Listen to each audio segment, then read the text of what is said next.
Our fifth and final topic is the offer. So, Cliff, how does a company determine what to offer a candidate? I think most commonly we're gonna, when a position's opened, we're gonna have a certain salary range in mind. But most often we're taking a look at that person's experience and then benchmarking that experience as to how it's gonna fit with internal equity within the team. Well, you have to consider their current salary as well, correct? It's a part of it, but Mark, I can tell you times when we've been, I'll use the term, it's like Christmas for the candidate, where we're going to go ahead and give them a large increase maybe over where they were at, because they're not at what we would consider market for that role. And I can think of times where we've had to have tough decisions with candidates and say, hey, is this going to be about the compensation or the opportunity? And where we're having to ask them to step into a role where maybe they weren't lower level or at where they were at before. No kidding. So it's more, the places you've been is more your company's bracket, more so than the current compensation and the typical, increases that are standard in the industry. Definitely. And I can think of some industries that are probably better compensated than other industries and companies where their compensation ranges have been beyond ours. I can't think of a company that I've been at where we quote unquote maybe buy talent and bring them in. I mean, we're going to, again, focus on our internal equity, where we have individuals at, and make sure that we maintain as close to that as we can. Okay. How should a candidate ask for more money? Just come out and ask for it. When we put together an offer, we're as I was stating before, we're not just pulling a number out of the sky. We're not making it up. There's usually a lot of due diligence that goes into thinking about that number, and a lot of times I don't have flexibility, or we don't have flexibility with that number. So if somebody's going to come back, and I think the best scenarios where an individual's come back and maybe countered or asked for more, it's been a well thought out answer. If somebody just arbitrarily says, well, I want 10% more because I feel I deserve it, they're less likely to get it than somebody that comes back and says, well, your benefit program is different, and I'm seeing maybe an increase here, or I have this reason or that reason, and it's a well thought out and something that I can go back to our compensation team and to the manager with those reasons and say, this is why the individual's coming back and asking for more, and have it make sense. Have it be a logical ask on their part. How long do you give a candidate to decide on an offer? A lot of times we'll give them a few days or up to a week.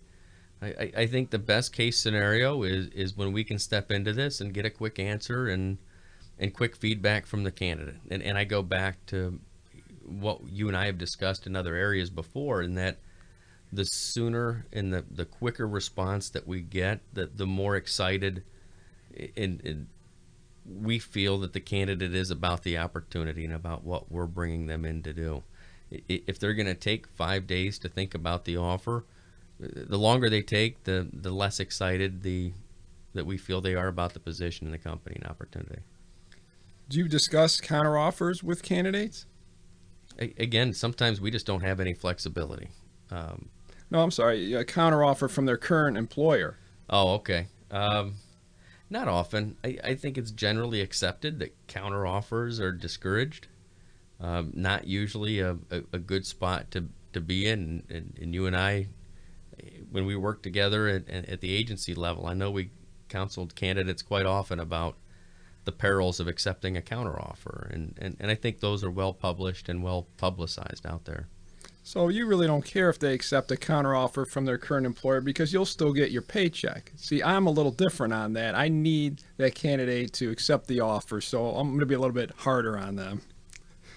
I still have a job to do, and I need to get people in the seat. So it matters to me if they consider a counteroffer, certainly, but I learned a long time ago I can't control what people are going to do.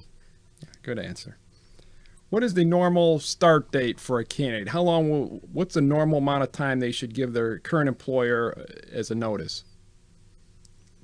we sort of live by the 2-week notice.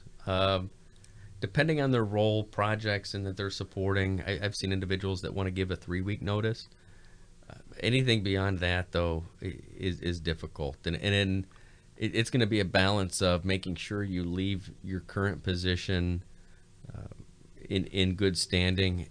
But we've got an open chair. We need to get somebody in, and we have work that needs to get done as well.